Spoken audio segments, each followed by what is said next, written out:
की लीलाओं के ऊपर, भगवान कृष्ण के जो अद्भुत चरित्र के ऊपर हम लोग चर्चा करते हैं। उसमें आपका सबका हार्दिक स्वागत करते हैं। तो सबकी बेनिफिट के लिए, सबके फायदे के लिए हम लोग आज एक बार फिर से, क्योंकि उस दिन मैं ट्रेवल कर रहा था तो बहुत लोगों का कंप्लेंट ही आया था कि उस दिन सुन नहीं पाए ठीक से, तो हम लोग आज फिर 75वें ही चैप्टर से शुरुआत करेंगे। थोड़ा सा उसको रिवाइज कर लेंगे, थोड़ा जल्दी कर लेंगे, कोई बात नहीं, लेकिन सबको बिल्कुल बराबर से कनेक्ट हो जाएगा। तो इसको मद्देनजर रखते हुए हम लोग आज अपना जो है इसकी शुरुआत करते हैं। तो 75वें जो अध्याय का शीर्षक है, दुर्योधन ने स्वयं को अपमानित क्यों अनुभव किया। तो let's find out the reasons behind that. आइए इसका पीछे में जो क्या कारण है उसको पता करते हैं। तो प्रभुपाद जी लिखते हैं कि महाराज युधिष्ठिर अजात शत्रु के नाम से विख्यात, अर्थात वे ऐसे व्यक्ति थे जिनका कोई शत्रु न था।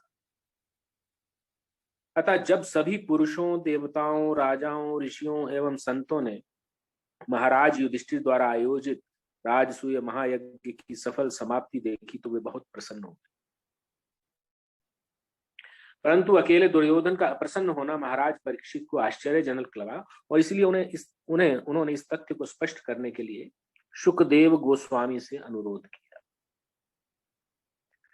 तो आप यहाँ पे देख सकते हैं कि एक तो महाराज युधिष्ठिर को अजात शत्रु के नाम से कहा जाता है। अपने जीवन काल में महाराज युधिष्ठिर ने कभी किसी को अपना शत्रु नहीं समझा।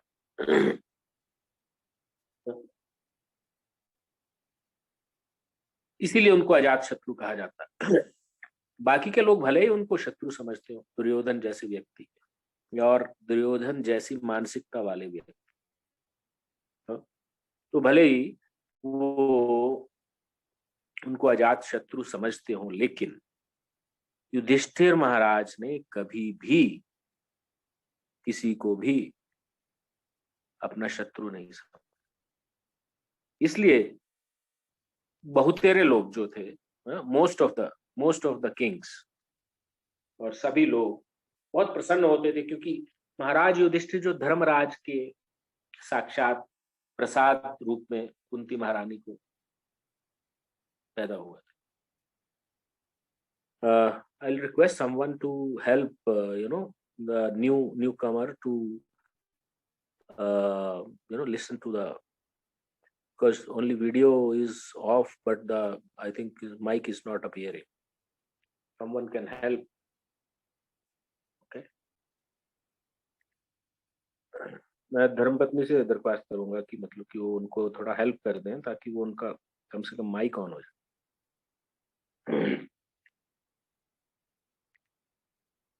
तो देखिए, शुकदेव गोस्वामी ने कहा, मेरे प्रिय महाराज परीक्षित, तुम्हारे पितामह महाराज युधिष्ठिर की श्रेष्ठ आत्मा,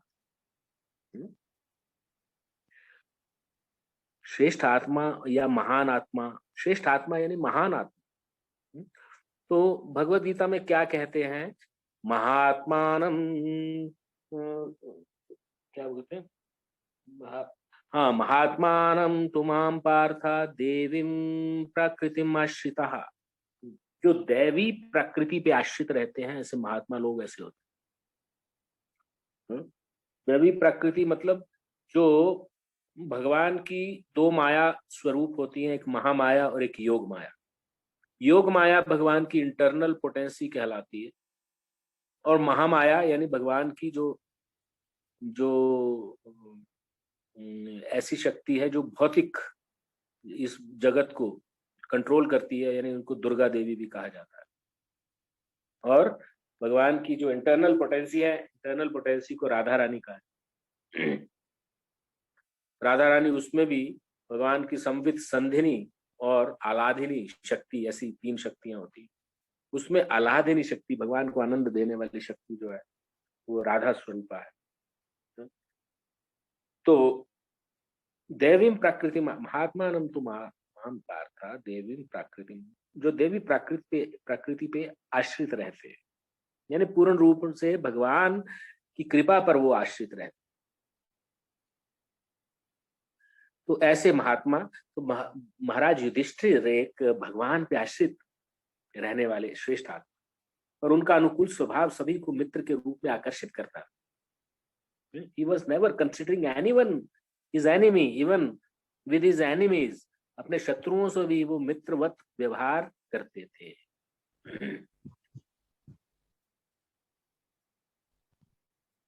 तो please anyone help Sunila Devi, जिनका मतलब मेरे रिलेशन में है, anyone can help how to put the mic on just. तो उनका अनुकूल स्वभाव सभी को मित्र के रूप में आकर्षित करता था, अतएव वे अजात शत्रु के नाम से प्रख्यात थे, अर्थात उन्होंने कोई भी शत्रु नहीं बनाया। उन्होंने कुरुवंश के सभी सदस्यों को राजसूय यज्ञ की व्यवस्था के लिए विभिन्न विभागों पर नियंत्रण करने के कार्य में संलग्न किया। जिसका जैसा स्वभाव था, उसको उस स्वभाव के अनुसार उन्होंने विभिन्न विभागों में संलग्न कर दिया। राजसूय यज्ञ एक महान यज्ञ होता है जो वैश्विक स्तर का यज्ञ कहलाता, और उसमें बहुत ही सक्षम, प्रत्येक दृष्टि से, सामरिक दृष्टि से भी सक्षम, और दूसरी दृष्टिकोण होता है इकोनॉमिक, जिसको बोलते हैं, यानी वित्तीय दृष्टि से भी सक्षम। जो राजा रहता था वो राजसूय यज्ञ करने में सक्षम होता था। उसमें बहुत महान खर्चा, उतना तो पैसा होना चाहिए उसके पास, तभी वो खर्चा करे। तो उन्होंने सबको अपने स्वभावों के अनुसार, उदाहरण के तौर पर भीमसेन को रसोई घर का, क्योंकि भीमसेन को कार्य पसंद है, उनका स्वभाव वैसा। हाँ जी, दुर्योधन को कोष ठीक है, विभाग, यूजिंग फॉर ऑडियो। हाँ जी, ओके। तो दुर्योधन को उन्होंने जो कोष विभाग था, क्योंकि उसका हमेशा धन के ऊपर दृष्टि रहती थी, तो उसको उसका इंचार्ज बना दिया। सहदेव को स्वागत सत्कार विभाग और नकुल को भंडार विभाग का नेतृत्व दिया गया। अर्जुन का कार्य वयोवृद्ध व्यक्तियों की सुविधा की देखभाल करना, और सबसे आश्चर्यजनक विशेषता ये थी कि भगवान कृष्ण ने आने वाले अतिथियों के चरण धोने का कार्य अपनाया। भगवान कोई मौका नहीं चूकते हैं। एक कहा जाता है, भगवत गीता में ऐसा कहा गया है, यत यत आचरति श्रेष्ठः तत्तत् देवेत्तरो जना सयत प्रमाण कुरुते लोका तत् अनुवर्त। यत यत आचरति श्रेष्ठ, श्रेष्ठ लोग जैसा आचरण करते हैं, तो सामान्य जनता उसका अनुकरण करती, उसको अपनाती। आप देखें कि आजकल श्रेष्ठ लोग किनको किनको हम लोग गिनते हैं। आजकल श्रेष्ठ लोग हम लोग गिनते हैं जो बॉलीवुड के एक्टर्स एक्ट्रेसेस हैं। किसी का हेयर स्टाइल आ गया तो प्रत्येक देखिए पूरे पूरे शहर में वैसा हेयर स्टाइल फैल जाता, और उसी प्रकार से कोई हीरोइन का ड्रेस है तो पीपल फॉलो दैट। तो यत यत आचरती, जो श्रेष्ठ लोग हैं, जो प्रसिद्ध व्यक्ति, जैसा वो आचरण करते हैं लोग वैसा अनुकरण करना शुरू कर देते। भारत एक ऐसा देश था जहां पे कोई भ्रष्टाचार का मामला समझ में नहीं आता था, लोग बहुत संतुष्ट थे, कोई झूठ नहीं बोलता था, ईमानदारी थी, कोई किसी के धन को छूता तक नहीं था, क्योंकि भगवान जो जो लोग थे, जो उपनिषदों के आधार पर कार्य करते थे। ईशोपनिषद में कहा गया है कि ईशावास्यम इदम सर्वम यत् किंचित जगत्याम जगत तेन त्यक्त्वेन भुंजीथा मां गृध कस्य स्वित धनम। तो इस प्रकार से जो, यानी आपका जितना कोटा है आप उतना ले लीजिए, और किसी दूसरे के धन पर अधिकार करने की कोशिश ना की। तो बड़े सदाचार से सारे परिवार रहा करते थे। लेकिन ये मॉडर्न जो मटेरियल सिविलाइजेशन आई, या बाहरी बाहरी तो क्या कहें, जो जिस तरह से अंग्रेजों का अतिक्रमण हुआ, मुस्लिम लोगों का अतिक्रमण हुआ, तो उसमें उसमें जो था मटेरियल माइंडसेट इनकलकेट कर दिया गया, वैसी एजुकेशन व्यवस्था तो उसको हटा दिया गया। तो इस वजह से क्या हो गया, श्रेष्ठ के क्या बोलते हैं वो चेंज हो गए, मायने ही चेंज हो गए श्रेष्ठता के। तो अभी श्रेष्ठ कौन है? जो व्यक्ति ज्यादा कमाता है वो श्रेष्ठ, और लोग सभी उनका अनुकरण करते हैं। राजनेता श्रेष्ठ। हाँ? तो अभी लोग हैं कि बाय हुक और crook I must get money, by hook और crook I must get something. मैं किसी येन केन प्रकारेण मेरे पास धन आना चाहिए, झूठ बोलो सच बोलो, यही है। और मेरे पास धन है, मैं शक्तिमान हूं, तो सब मेरी जय जयकार करेंगे, ऐसा ऐसा व्यवस्था है अभी। तो उन्हीं को हम लोग श्रेष्ठ मान करके चलते हैं। लेकिन यहाँ क्या उदाहरण दिया जा रहा है, भगवान ने आने वाले अतिथियों के चरणों को धोने का कार्य ले लिया। महानतम जो पुरुष है, supreme enjoyer, he is the only eligible to enjoy, that is why called पुरुषः। पुरुष का मतलब है सुप्रीम एंजॉयर, परम पुरुष। पुरुष का मतलब जो एंजॉयर।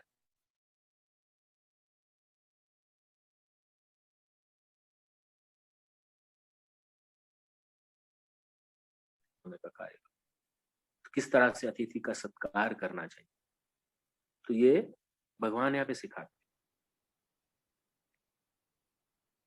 भाग्य की लक्ष्मी रूपी महारानी द्रौपदी भोजन वितरण के प्रबंध की प्रभारी और दान देने में प्रसिद्ध कर्ण को दान विभाग का अध्यक्ष बनाया गया। और इसी प्रकार सात्य की विकर्ण, हार्दिक के विदुर, भूरिश्रवा तथा बालिक के पुत्र संतर्दन, इन सभी को राजसूय यज्ञ के कार्यों का संचालन करने के लिए विभिन्न विभागों में संलग्न किया गया। और वे सब महाराज युधिष्ठिर से स्नेह में इतने पगे थे, वे उन्हें प्रसन्न करना चाहते। महाराज युधिष्ठिर का व्यवहार ऐसा था कि सभी लोग उनसे इतना स्नेह करते थे, तो ऐसा नहीं था कि वो उनको यानी जबरदस्ती से कुछ उनको कार्य करना पड़ा था कि मजबूरी पड़ गई। They used to love him so much, उनको इतना प्रेम करते थे कि वो उनको प्रसन्न करना चाहते थे, उसमें उसको सुचारू रूप से चलाकर। और श्री कृष्ण की कृपा से जब शिशुपाल की मृत्यु हो गई तथा वह आध्यात्मिक शरीर में लीन हो चुका, तथा राजसूय यज्ञ के बाद जब सभी मित्रों, अतिथियों एवं शुभ चिंतकों को उचित रूप से सम्मानित एवं पुरस्कृत किया जा चुका, तब महाराज युधिष्ठिर गंगा स्नान करने के लिए चले गए। और हस्तिनापुर नगर आज यमुना के तट पर स्थित है। और श्रीमद् भागवत का कथन कि महाराज युधिष्ठिर गंगा में स्नान करने गए, इस बात का संकेत करता है कि पांडवों के काल में यमुना नदी को भी गंगा ही कहा जाता था। वैसे कोई गंगा भी बहुत दूर नहीं है वहां से, for that matter if you think, Hastinapur के नजदीक तो यमुना नदी ही पड़ती है, लेकिन गंगा भी बहुत ज्यादा दूर नहीं है वहां से। पर फिर भी यमुना नदी को भी गंगा कहा जाता है। और जब महाराज अवभृत स्नान कर रहे थे, अवभृत स्नान यानी राजसूय यज्ञ के बाद जो राजा और रानी मिलकर के स्नान करते हैं, शुद्धिकरण होता है, शुद्धिकरण, और उनको एकदम सम्राट जैसा घोषित होते हैं, पूरे विश्व के सम्राट, तो उसको अवभृत स्नान कहा जाता है। तब मृदंग, शंख, ढोल, नगारे एवं बिगुल आदि वाद्य यंत्र बजने लगे। इसके अतिरिक्त नृत्य करने वाली युवतियों की पायल छनक रही थी। सुनिपुण गायकों के अनेक दल वीणा, बांसुरी, घड़ियाल तथा करताल बजा रहे थे। और इस प्रकार आकाश में तुमुल ध्वनि गूंज उठी।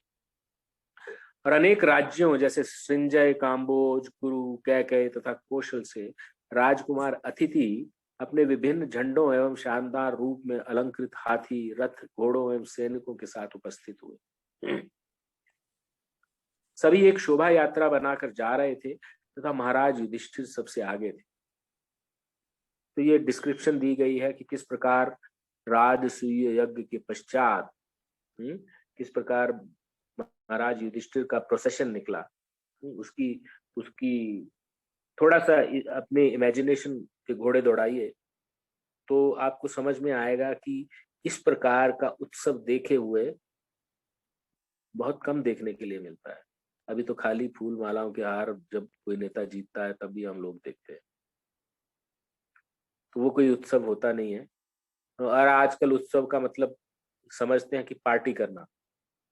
Party culture has become very famous. किसी का कुछ प्रमोशन हो गया या किसी का कुछ घर में पुत्र हो गया, चलो पार्टी करवा, और पार्टी के नाम पे मदिरा पान करते हैं और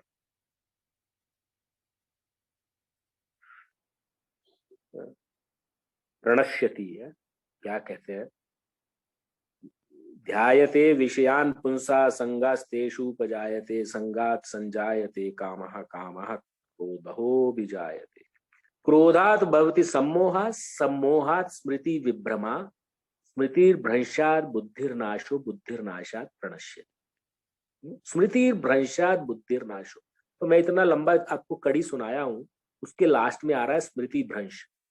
स्मृति भ्रंशात बुद्धिर्नाश, बुद्धि का नाश होता है स्मृति भ्रंश से, और बुद्धिर्नाशात प्रणश्यति, खत्म।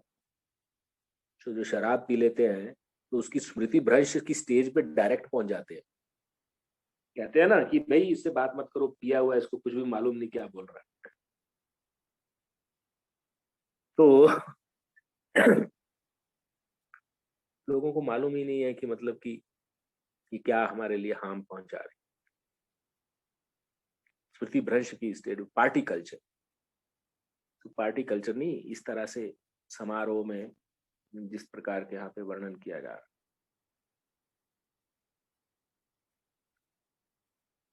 प्रशासक सदस्य जैसे पुरोहित, धार्मिक, मंत्रीगण एवं ब्राह्मण एक यज्ञ का संपादन करते हुए वैदिक मंत्रों का जोर जोर से उच्चारण कर रहे, और पितृलोक एवं गंधर्व लोक के निवासियों ने तथा अनेक ऋषियों ने आकाश से फूलों की वर्षा की।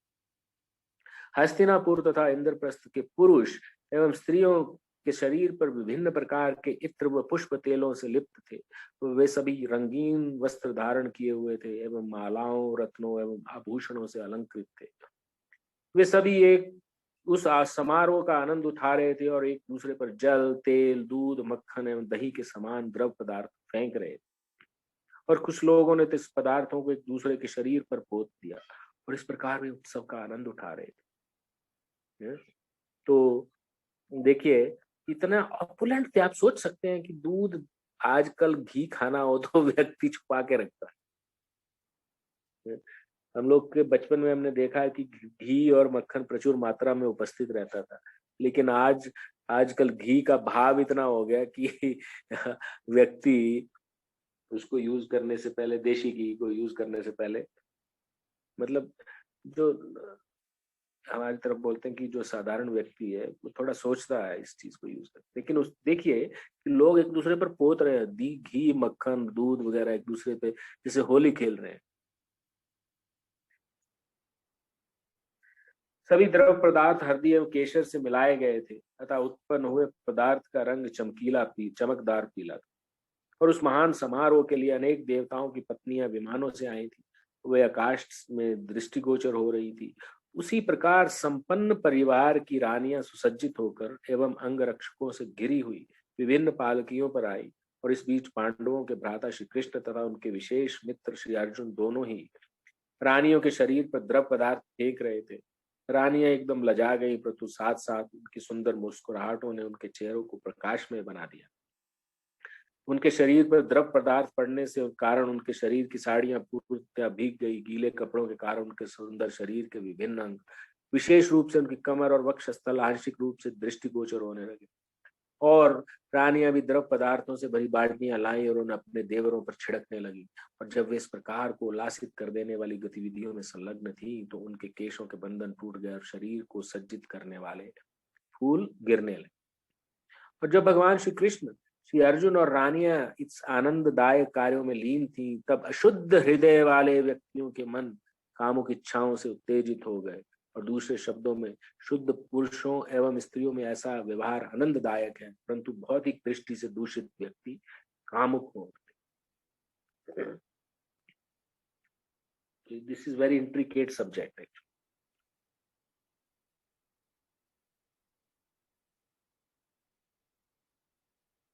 तो इस प्रकार से उत्सव मनाया जा रहा है। So I will not discuss too much about it, because इसको थोड़ा सा फिर कभी some other circles when the context comes I will discuss about it. लेकिन कहने का अर्थ था कि बहुत ही उत्कृष्ट तरीके से जो था उत्सव मनाया जा रहा, और महाराज युधिष्ठिर द्रौपदी एवं अन्य रानियों के साथ उत्कृष्ट घोड़ों से खींचे जा रहे शानदार रथ में उपस्थित थे, और यज्ञ का आनंदोत्सव इतना सुंदर था कि ऐसा प्रतीत हो रहा था मानो यज्ञ के कार्यों के साथ स्वयं राजसूय मूर्तिमान होकर वहां खड़े हैं। अब ये महाभारत का ओरिजिन हमारे को 5000 साल पहले से मिलता है, तो आप ये समझ सकते हैं कि कहते हैं कि भारतवर्ष क्या इतना गरीबों का देश है और ऐसा है वैसा है। तो ये सारा लिटरेचर किसी का क्या कोरा इमेजिनेशन था क्या? उसको माइथोलॉजी कह दिया जाता है, जबकि ये वैदिक लिटरेचर में इतिहास के नाम से जाना जाता है। महाभारत इतिहास है, रामायण भारत हमारा महान इतिहास है, history. The things which have happened in the past called history. तो हमारे महान इतिहास के अंश हैं ये, और इस चीज को बहुत भ्रंश करने का कोशिश किया गया है। राजसूय यज्ञ के पश्चात पत्नी संयाज नामक वैदिक कर्मकांड हुआ करता था। वैदिक कर्मकांड का अर्थ है ऐसे कार्य जो किसी पर्टिकुलर भौतिक लाभ के लिए किए जाते हैं। कोई कार्य ऐसे जो दैवी कार्य या जिसको पूजा या अर्चना या वंदना, ऐसे जो कार्य हैं किसी भौतिक लाभ को मन में इच्छा रखते हुए किए जाते हैं और शास्त्रोक्त विधि से किए जाते हैं, उनको कर्मकांड कहा जाता है। तो यहाँ पे राजसूय यज्ञ के पश्चात पत्नी संयाज नामक वैदिक कर्मकांड हुआ करता था। वह यज्ञ अपनी पत्नी के साथ संपन्न किया जाता है, और उसी प्रकार महाराज युधिष्ठिर के पुरोहितों द्वारा यह संपन्न हुआ। और जब महारानी द्रौपदी एवं महाराज युधिष्ठिर अवभृत स्नान कर रहे थे, तब हस्तिनापुर के नागरिक एवं देवतागण आनंद विभोर होकर ढोल और तुरही बजाने लगे, और आसमान से फूलों की वर्षा होने लगी। जब महाराज एवं महारानी गंगा में स्नान कर चुके, तब अन्य सभी नागरिकों ने, जिसमें सभी जाति अथवा वर्ण, ब्राह्मण, क्षत्रिय, वैश्य एवं शुद्ध सम्मिलित थे, गंगा में उन्होंने स्नान किया। और वेदों ने गंगा में स्नान करने की संस्तुति की है, क्योंकि इस प्रकार स्नान करने से व्यक्ति सभी पाप पूर्ण कर्मों से मुक्त हो जाता है। आपने कभी हाथी स्नान सुना है? हाथी क्या करता है? नदी में जाके स्नान करता है, और जब बाहर निकलता है तो मिट्टी में लौट लेता है।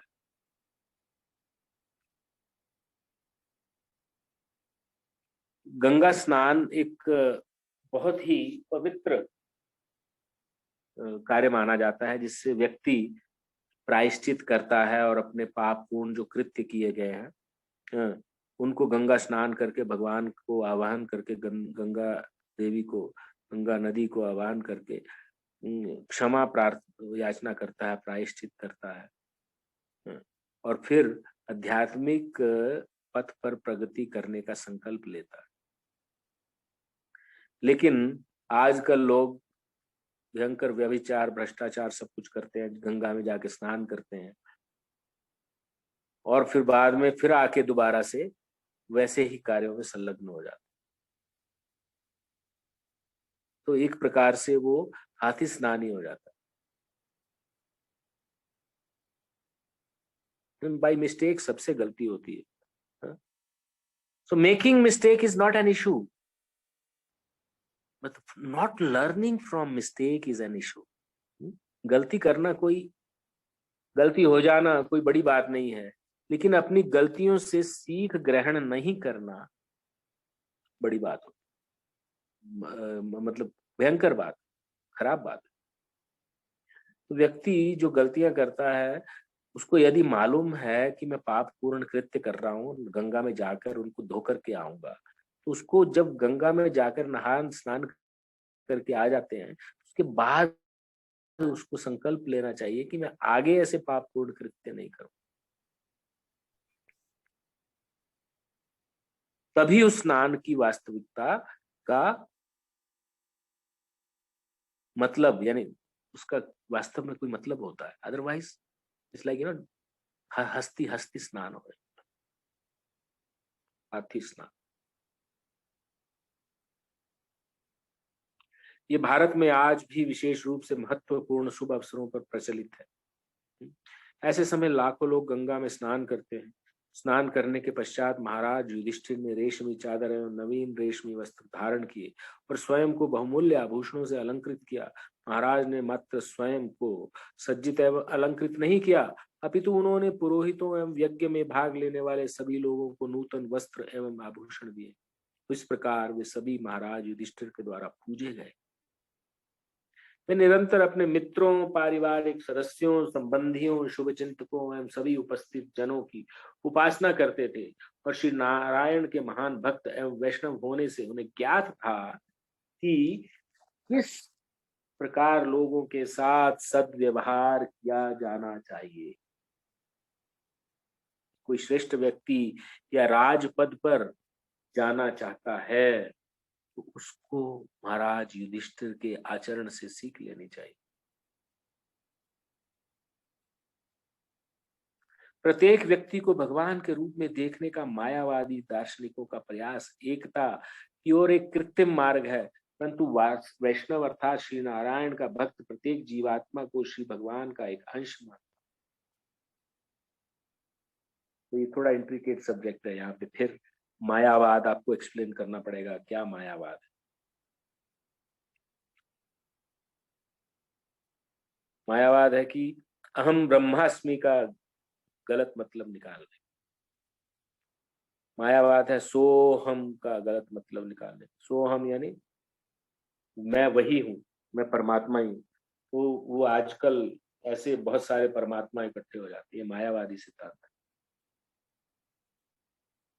तो प्रत्येक व्यक्ति को भगवान के रूप में देखने का मायावादी दार्शनिकों का प्रयास एकता की ओर एक कृत्रिम मार्ग, मतलब it is just superficial attempt.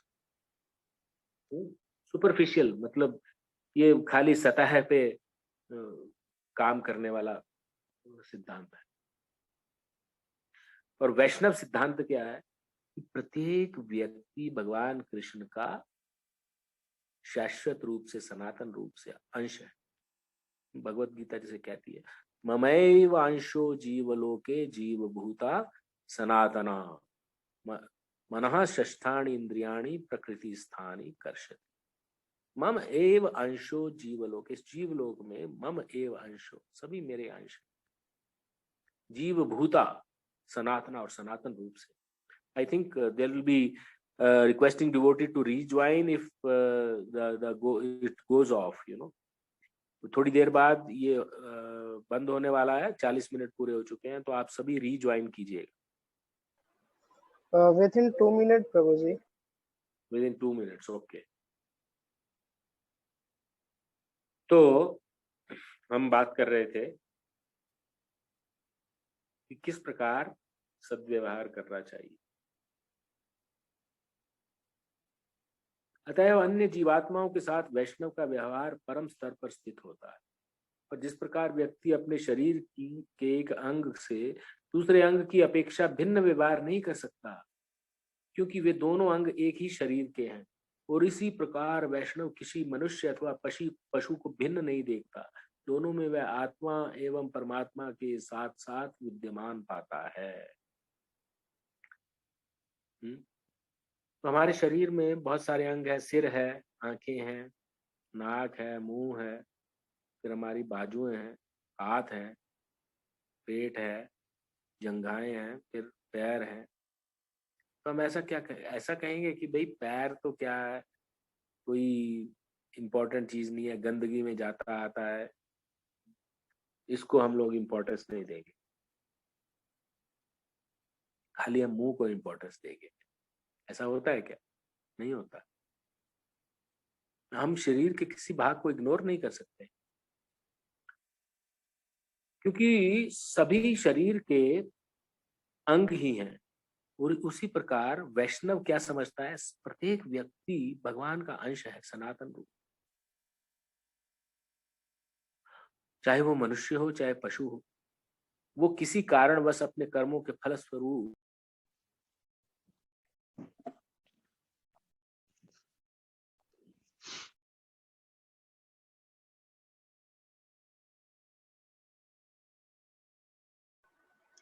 We can proceed, Prabhuji. Okay. तो हम लोग देख रहे थे कि किस प्रकार जो वैष्णव का समझने का नजरिया कैसा रहता है। वो प्रत्येक व्यक्ति को या प्रत्येक पशु को भी भगवान का अंश मानता है, और ये समझता है कि अपने कर्मों के फल स्वरूप कोई पुरुष योनि में, कोई स्त्री योनि में, कोई मनुष्य योनि में, कोई पशु की योनि में, कीड़े मकोड़े की योनि में, वृक्ष योनि में, लेकिन है सभी भगवान के अंश। भगवत गीता कहती है, विद्या विनय संपन्ने ब्राह्मणे गवि हस्तिनी शुनि चेन श्वपाके च पंडिता समदर्शिना। समदर्शी, ब्राह्मण, गाय, हाथी, कुत्ता और कुत्ते को खाने वाला, इस सब को एक पंडित व्यक्ति जो है समदर्शिता से एक समान रूप से देखता है। ऐसे कैसे हो सकता है? तो वो आत्मवत स्वरूप में देखता है, आत्मा स्वरूप में देखता है। सभी आत्माएं हैं और भगवान का शाश्वत रूप से अंश है।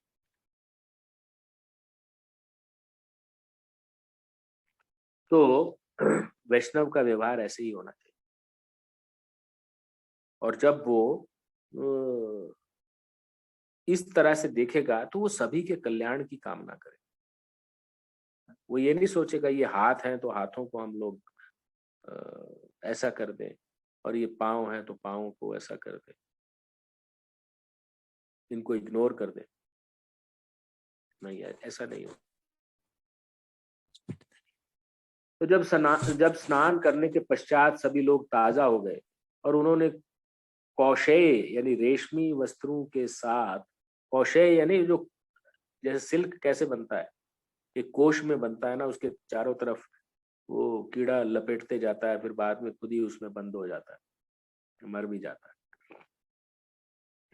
तो सिल्क को कौशेय बोलते हैं। कोश, कोश के आसपास वो जो बनता है, धागा बनता है, उससे बनता है। वस्त्रों के साथ रत्न जटित कर्ण फूल, फूल मालाएं, पगड़ी, दुशाले तथा मोती की मालाएं धारण कर ली, और वे स्वर्ग के देवताओं के समान प्रतीत हो रहे थे। और ऐसा उन स्त्रियों के लिए सत्य था जो बहुत सुंदर ढंग से सज्जित थी।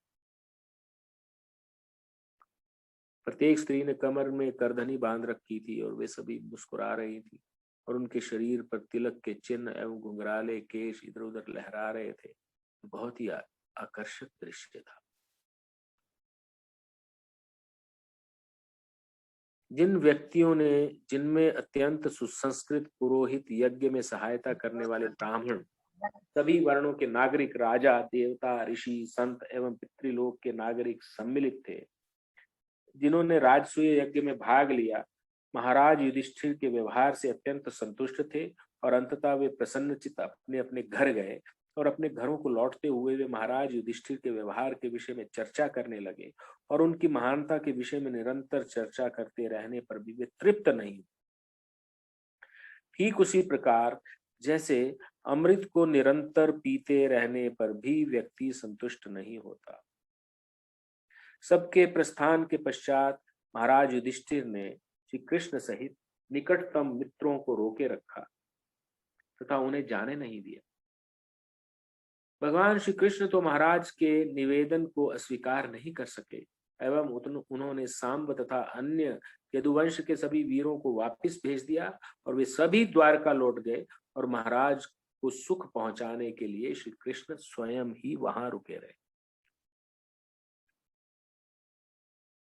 इस भौतिक जगत में प्रत्येक व्यक्ति की कुछ इच्छाएं होती, परंतु वह उन्हें पूर्ण संतुष्टि के साथ पूरी नहीं कर पाता।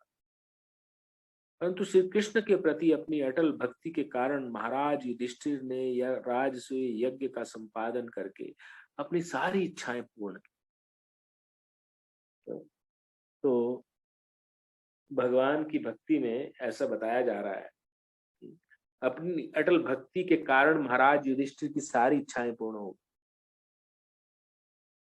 और राजसूय यज्ञ के संपादन के वर्णन के अनुसार ऐसा प्रतीत होता है कि ऐसा समारोह ऐश्वर्य की इच्छाओं का महासागर होता है और साधारण व्यक्ति के लिए ऐसे भव्य महासागर को पार करना संभव नहीं है।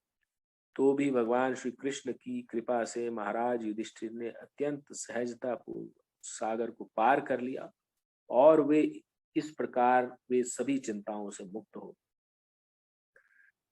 उनका अपार धन संपत्ति गिफ्ट में आई, तो जितनी भी भौतिक इच्छाएं व्यक्ति कर सकता है वो सारी उसकी पूर्ण हो। तो यहाँ पे सागर है, मतलब ऐश्वर्य के महासागर की बात होती। ऐश्वर्य की इच्छाओं का महासागर होता राजसूय यज्ञ। इतना बड़ा भव्य स्तर पर ऐसा यज्ञ कर पाना मॉडर्न डे टाइम में संभव ही नहीं है, क्योंकि उसमें इतना धन संपत्ति लगती है। सबको उपहार दो, सबको ऐसा करो, और ऐसा नहीं पूरे वैश्विक स्तर पे होता है, जो किसी अमीर से अमीर देश के लिए कर पाना संभव। अब दुर्योधन की बात आती है, उसके पास मैं अपनी वाणी को विराम दूंगा। जब दुर्योधन ने देखा कि राजसूय यज्ञ करने के पश्चात महाराज युधिष्ठिर को अत्याधिक प्रसिद्धि प्राप्त हुई है और वह हर दृष्टि से तृप्त है, तो वह ईर्ष्या की आग में जलने लगा, क्योंकि उसका मन सदैव विषाक्त रहता था। वह उस शानदार महल से ईर्ष्या रखता था जिसे पांडवों के लिए मय नामक असुर ने निर्मित किया था। वह महल मय की चौंका देने वाली कलात्मक कारीगरी का उत्तम नमूना था तथा महान राजकुमारों, राजाओं अथवा असुरों के लिए अनुकूल था। दुर्योधन का तो प्लान था कि इनको हमने खंडहर भूमि दे दी है और बिल्कुल बंजर और खंडहर जैसी भूमि दे दी है, अब ये इधर करते रहे पूरी उम्र, मेहनत कर करके कहीं ज्यादा जा करके वो पैसा एकत्रित करेंगे। लेकिन भाग्य से या कृष्ण की कृपा से वहां पे यह स्वर्ण और इसके भंडार निकले, खनिजों के भंडार निकले, और इतना स्वर्ण हो गया कि वो प्रदेश पूरा ऑपुलेंट हो गया बहुत ज्यादा। तो दुर्योधन तो चकरा गया कि हमने तो इनको भेजा था कि मतलब ऐसे खुड्डा लाइन बोलते हैं हमारी तरफ, तो वहां भेजा था, लेकिन ये तो एकदम ऑपुलेंट हो गए।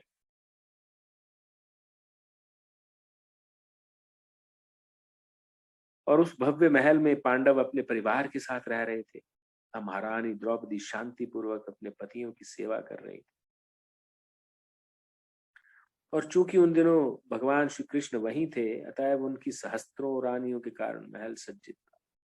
और जब रानियां अपनी पतली कमर एवं भारी स्तनों के साथ महल में भ्रमण करती और पायल उनकी चाल के साथ सुरीली आवाज उत्पन्न करते थे, तब संपूर्ण महल स्वर्ग से भी अधिक ऐश्वर्यवान प्रतीत होने लगता था। उनके वक्षस्थलों का एक भाग केशर चूर्ण से युक्त था, अतएव उनके वक्षस्थलों पर मोतियों की मालाएं लाल प्रतीत हो रही थी और बड़े बड़े कर्ण फूलों में लहराते हुए केश में रानी अत्यंत सुंदर लग रही थी। और महाराज युधिष्ठिर के महल में ऐसी सुंदरियों को देखकर दुर्योधन को ईर्ष्या होने लगी और वह द्रौपदी देवी की सुंदरता को देखकर विशेष रूप से कामुक एवं ईर्ष्यालु हो उठा, क्योंकि पांडवों के साथ द्रौपदी के विवाह के काल से दुर्योधन उसके प्रति एक विशेष आकर्षण रखता, क्योंकि द्रौपदी का जब स्वयंवर हुआ था तो उनका एक तरह से अपमान पूर्वक उनको जाना पड़ा था, क्योंकि कर्ण को लेकर के आए थे वो लोग, और कर्ण अपने मित्र से के बिहाफ में यानी वो जो स्वयंवर में भाग लेना चाहता था और द्रौपदी को अपने मित्र को भेंट स्वरूप देना चाहता था।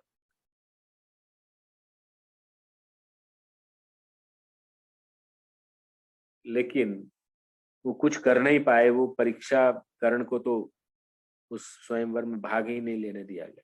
और इस प्रकार अर्जुन जो साधु के वेश में आए थे, पांचों पांडव, इस प्रकार द्रौपदी को स्वयंवर में जीत करके वो फिर उनका जो विवाह की कथा आती। द्रौपदी के स्वयंवर समारोह में दुर्योधन भी उपस्थित था और अन्य राजकुमारों की भांति वह द्रौपदी की सुंदरता पर मोहित हो उठा था, परंतु वह उसके प्राप्त करने के प्रयास में असफल रहा। तो इस प्रकार से हम लोग आज यहीं तक पढ़ेंगे, क्योंकि कुछ 5-7 मिनट बचे हैं। तो किसी का कोई कमेंट्स है, दे कैन स्पीक अप, बोल सकते हैं, और इस प्रकार हम लोग फिर आगे बढ़ेंगे।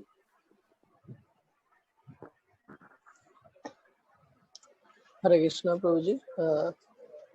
अभी थोड़ा ही बचा है प्रभु जी, तो चाहे तो हम लोग आगे भी बढ़ सकते हैं।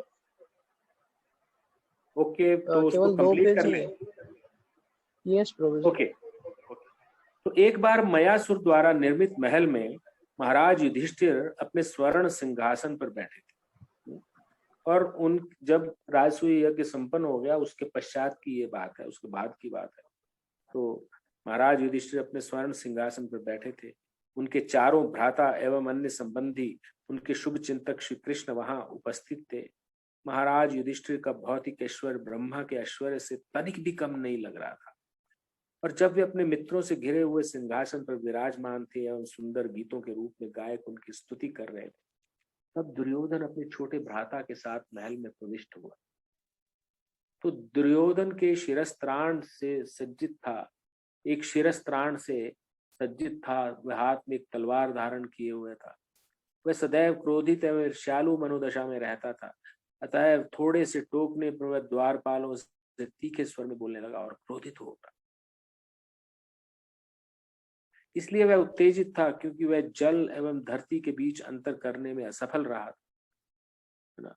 मयासुर की शिल्पकारिता से महल विभिन्न भागों में कुछ इस प्रकार से बनाया गया था कि जो उन युक्तियों से अपरिचित होता वह जल को स्थल और स्थल को जल समझ बैठता था।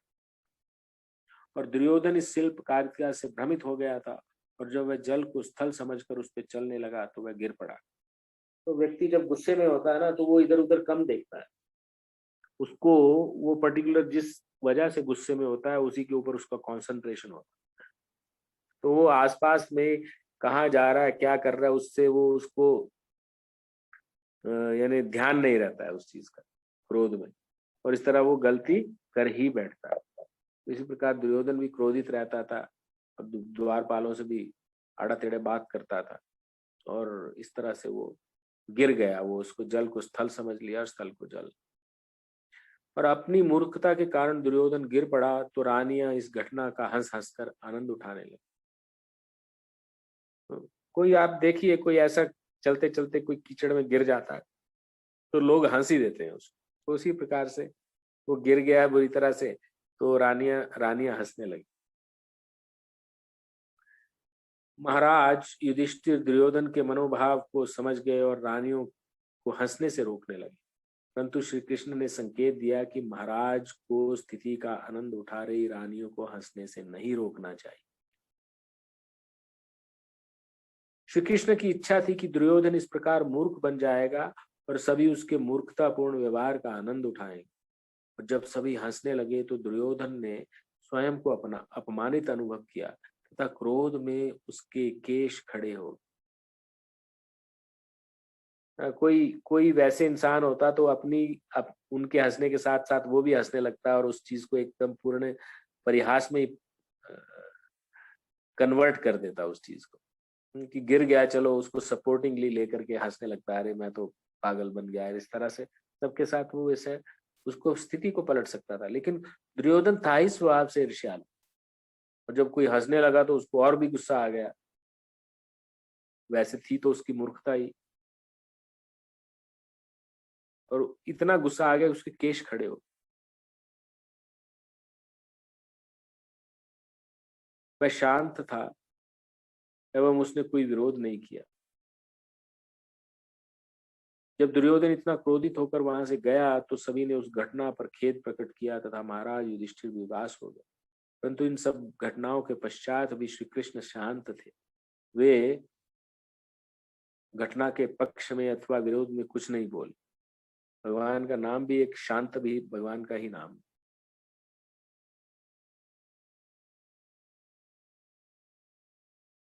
ऐसा प्रतीत हो रहा था कि भगवान श्री कृष्ण की परम इच्छा के कारण वह इस भ्रम में डाला गया था तथा इस प्रकार कुरुवंश के दो पक्षों में शत्रुता का आरंभ हुआ। ऐसा प्रतीत होता था कि संसार के भार को कम करने के संदेश की योजना का एक अंश है। तो ये भगवान की योजना का एक अंश ही था। महाराज परीक्षित ने सुखदेव गोस्वामी से पूछा कि राजसूय महायज्ञ के संपादन पर दुर्योधन असंतुष्ट क्यों था। तो इस प्रकार सुखदेव गोस्वामी ने उसका वर्णन किया कि क्यों असंतुष्ट हो गया था, ऐसा ऐसा प्रकरण हो। इस प्रकार लीला पुरुषोत्तम भगवान श्री कृष्ण के अंतर्गत राजसूय यज्ञ के अंत में दुर्योधन ने स्वयं को अपमानित क्यों अनुभव किया नामक 75वें अध्याय का भक्ति वेदांत तात्पर्य पूर्ण। हरे Krishna.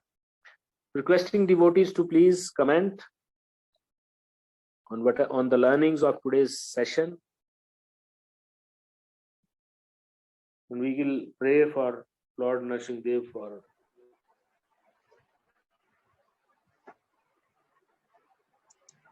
Okay, Hare Krishna. I request Ganesh Prabhuji. okay.